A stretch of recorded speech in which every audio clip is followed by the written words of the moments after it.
The wind howled like a wounded beast through the Montana Territory that December night of 1889.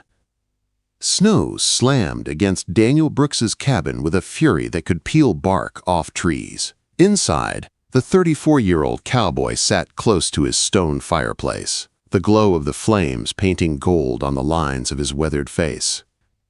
He was fixing a broken bridle, the leather slick with oil beneath his rough, scarred hands. The storm had come fast, catching him unprepared. He'd barely managed to drive his cattle into the shelter of the lower pasture before the sky turned white with snow. The timbers groaned under the weight of wind and ice. Daniel paused his work, listening. Out here, 5 miles from town, silence usually meant peace. But tonight, silence felt like waiting, the kind of waiting that carried warning. Then it came. A sound that didn't belong to the storm.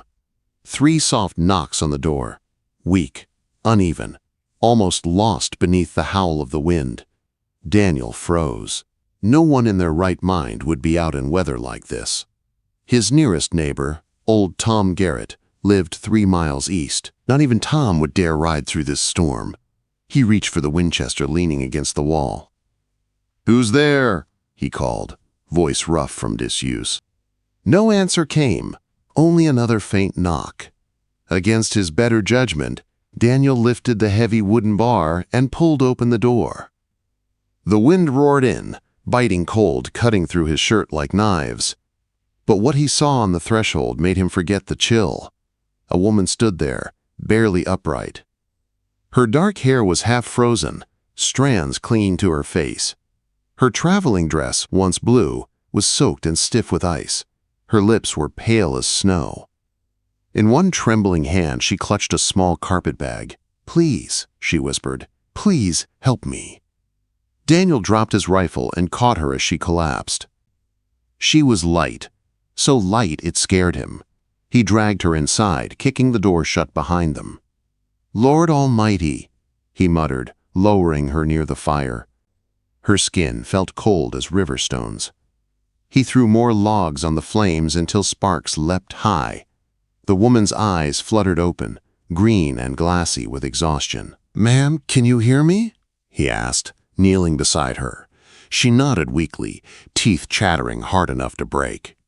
"You're half frozen," Daniel said. "We need to get you warm." He grabbed every blanket he owned and wrapped her tight, then hesitated. Her dress was soaked through. She'd never warm up like that. He rubbed a hand across his jaw. "Ma'am, I'm sorry, but your dress, it's wet. You'll freeze in it. I'll turn my back. You can change into this shirt. It's clean, I promise." Her frightened eyes met his. Then she gave a small nod. Daniel turned away, staring hard at the log wall while he listened to the rustle of wet fabric and the sound of her teeth still chattering. He counted the knots in the wood, forcing himself not to look. After what felt like an eternity, her voice came, weak but steady. "I'm decent." He turned. She was wrapped in his blankets, wearing his flannel shirt. Her cheeks were pinker now from the fire's warmth.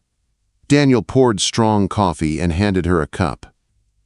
She tried to lift it, but her hands shook too much, so he helped her bring it to her lips. "Thank you," she whispered. "I thought I'd die out there."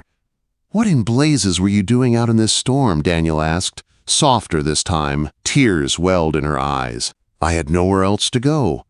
He brought her a bowl of hot stew and waited while she ate a few slow bites. Her hands were small and soft, city hands, not a ranch woman's. A gold ring glinted faintly on her left finger. "My name is Clara," she said at last. "Clara Whitmore." She looked down at the cup, though I suppose that doesn't matter much now. "Daniel Brooks," he replied. "This is my place." Clara stared into the flames. "I came from Philadelphia. I was a mail-order bride." The words came out flat, like something she was tired of carrying.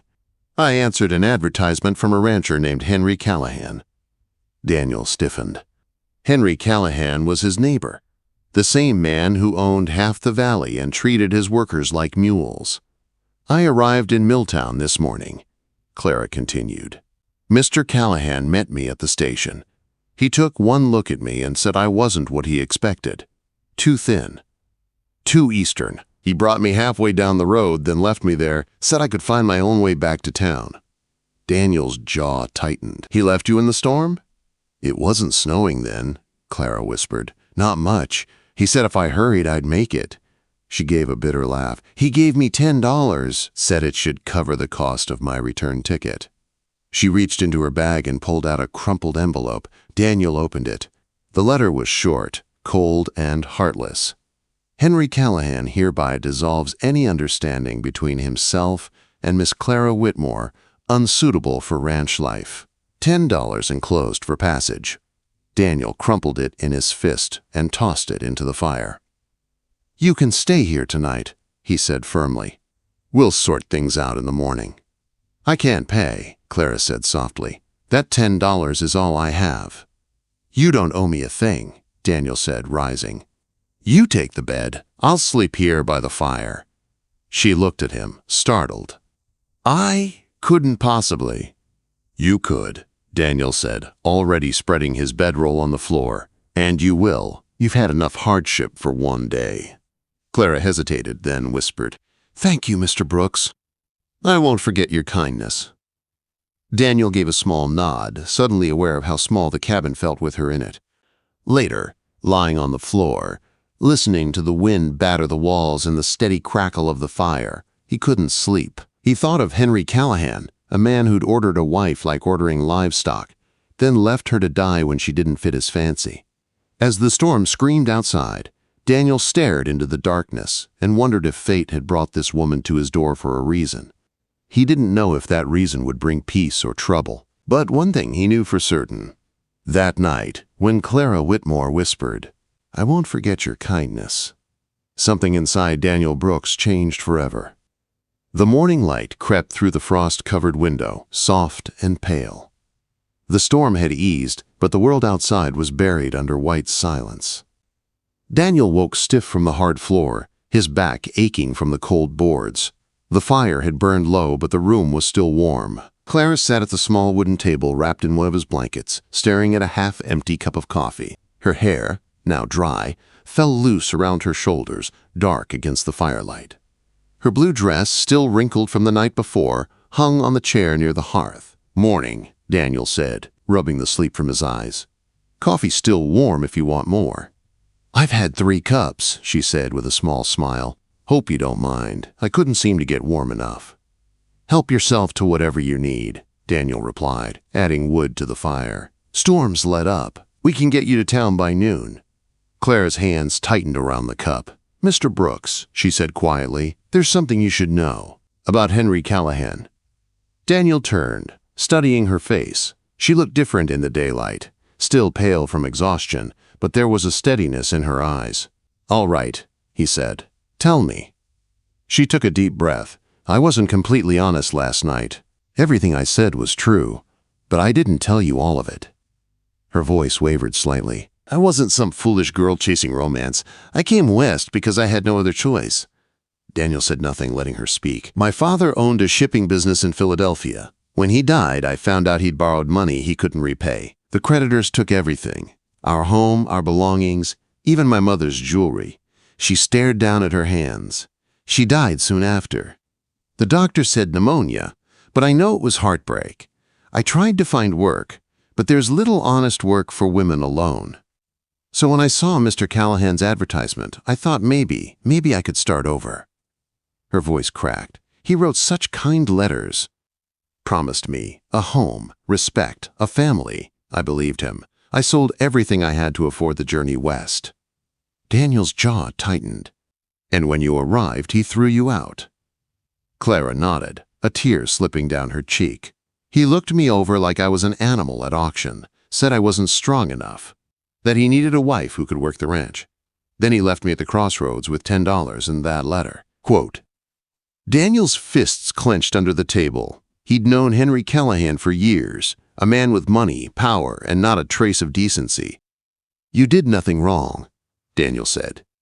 Any man who'd abandon a woman in the snow doesn't deserve to be called a man. Clara looked at him then, and for a moment the pain in her eyes softened. You're kind, Mr. Brooks, I wish more men out here were like you." Daniel looked away, embarrassed. "Just doing what's right."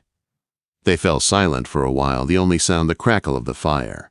Then Clara said quietly, "What will I do now? I can't go back east. I have no money, no home, and in town, folks will talk." Daniel frowned, knowing she was right.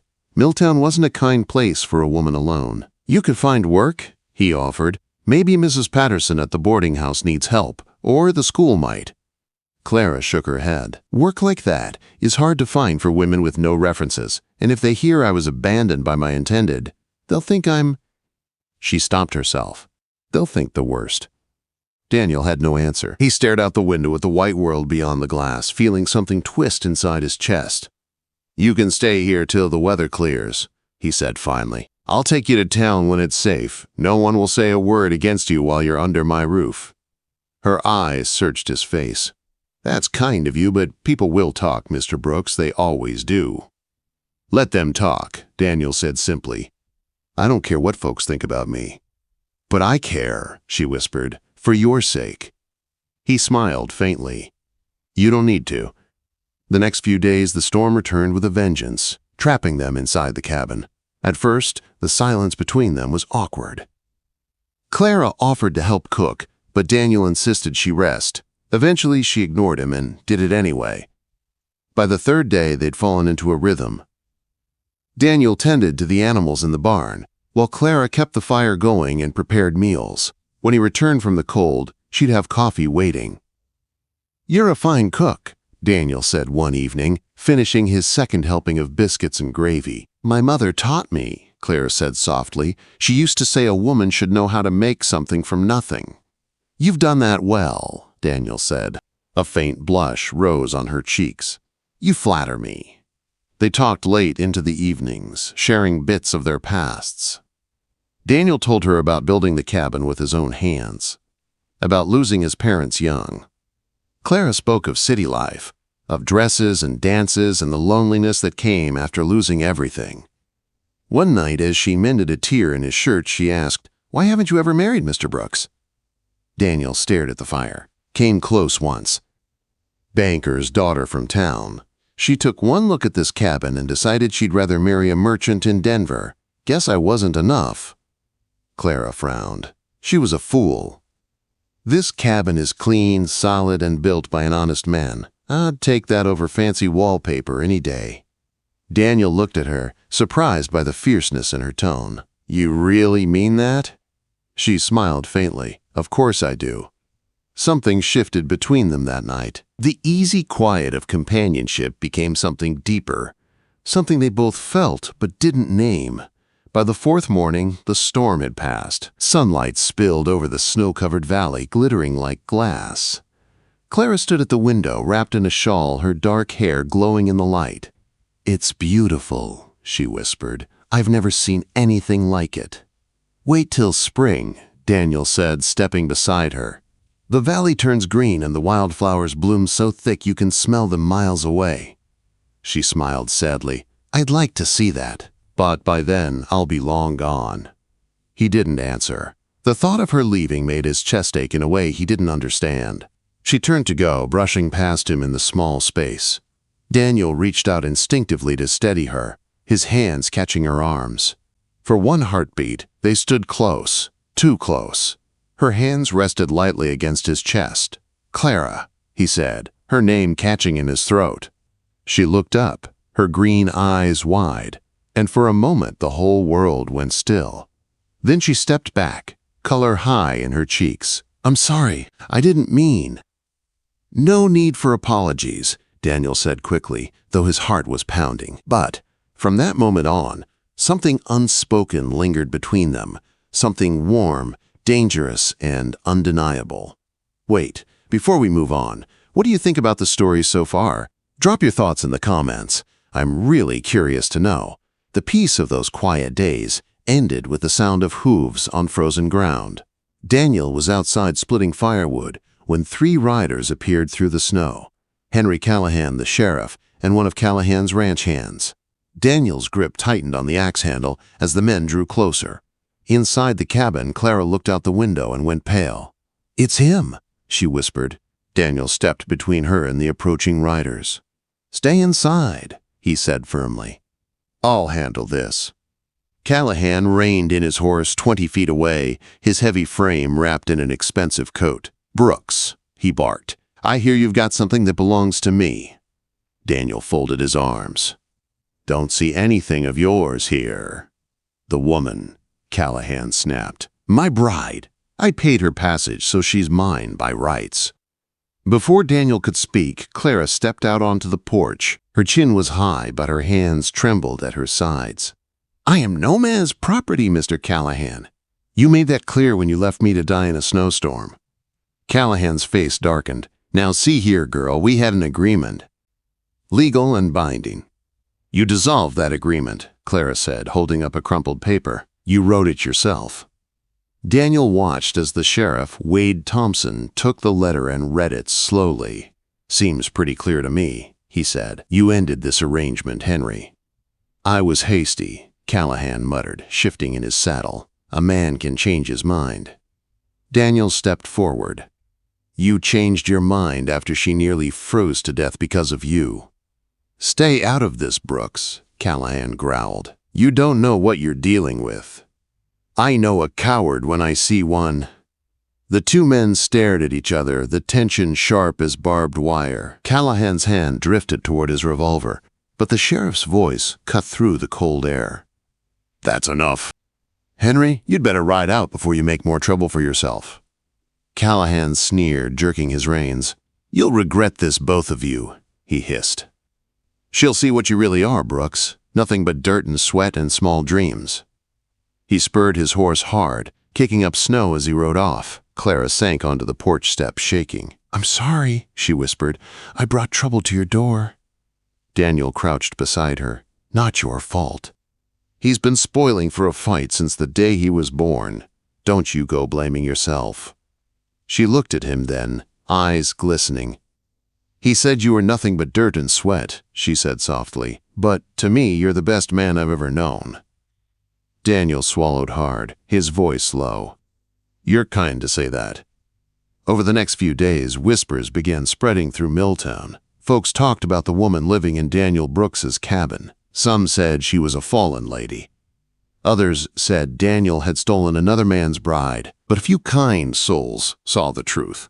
A woman abandoned and a man who did the decent thing. When Daniel went to town for supplies, conversations hushed as he entered. "Heard you've got company out of your place," Jim Murphy, the store owner, said carefully. "Miss Whitmore's staying till she finds her footing," Daniel replied. Murphy nodded, but his wife, Martha, sniffed loudly from behind the counter. Daniel ignored her, bought what he needed, and left. As he loaded the wagon, Reverend Hartley appeared, his black coat flapping in the cold wind. "Daniel Brooks," the minister called. "I've heard troubling talk about you and that woman." Daniel met his gaze. "You mean Miss Whitmore, the woman I saved from freezing to death?" Hartley frowned. "You know how it looks, a man and woman living alone under one roof. Think of her reputation if not your own." Daniel's patience snapped. "Would you rather I'd turned her away to die in the snow? I see nothing improper in kindness." The Reverend hesitated. "Then marry her," he said finally. "Make it right. I'll perform the ceremony myself today if need be." "When Miss Whitmore and I marry," Daniel said evenly, "it'll be because we choose to, not because gossip forced us." He climbed onto the wagon and drove away, leaving the Reverend standing in the road. When he reached home, Clara was tending the fire, her sleeves rolled up, her cheeks flushed with work. Daniel watched her for a moment, realizing how easily she'd filled the cabin with warmth. He told her about the trip to town, the gossip, the Reverend's words. Her smile faded. "I'm ruining your good name." "You're not," Daniel said. "People will talk no matter what we do. But you need these people. For trade, for your cattle, for supplies." He took her hand, rough against soft. "I need you more." Clara's eyes filled with tears. "What are you saying, Daniel?" "I'm saying," he said slowly, "that I love you. I loved you since the moment you knocked on my door, half frozen and proud as ever. I didn't plan it, and I can't stop it." Clara's breath caught. "You can't mean that." "I do," he said simply. "You're the strongest, bravest woman I've ever known." She reached up, touching his face. "I love you too," she whispered, "more than I ever thought possible." The next morning, word spread through town that Daniel Brooks and Clara Whitmore were to be married. Some frowned, others smiled, and a few whispered that it was about time.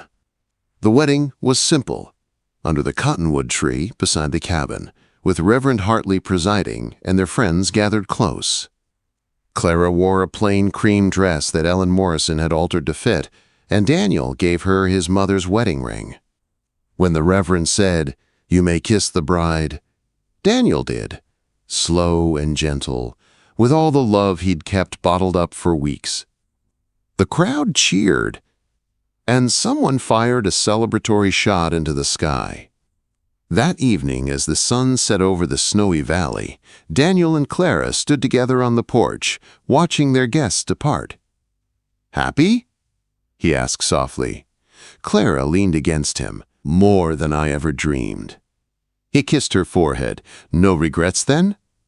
"Not one," she said. "I thought I came west to find a husband. Turns out I found a home." Years later, the cabin had grown. A new room, a small garden, children's laughter filling the air. The woman who once arrived, half frozen on his doorstep, now stood strong beside him, her hands steady, her smile sure. Daniel sometimes still thought of that night, the storm, the knock at the door, and the stranger who changed his life. He had opened his home to a desperate woman. And in doing so, he'd opened his heart. The snow, the gossip, the hardships, all of it had led to this. A love born of kindness, tested by storms, and built to last a lifetime. Because sometimes, even in the wildest places, love finds its way home.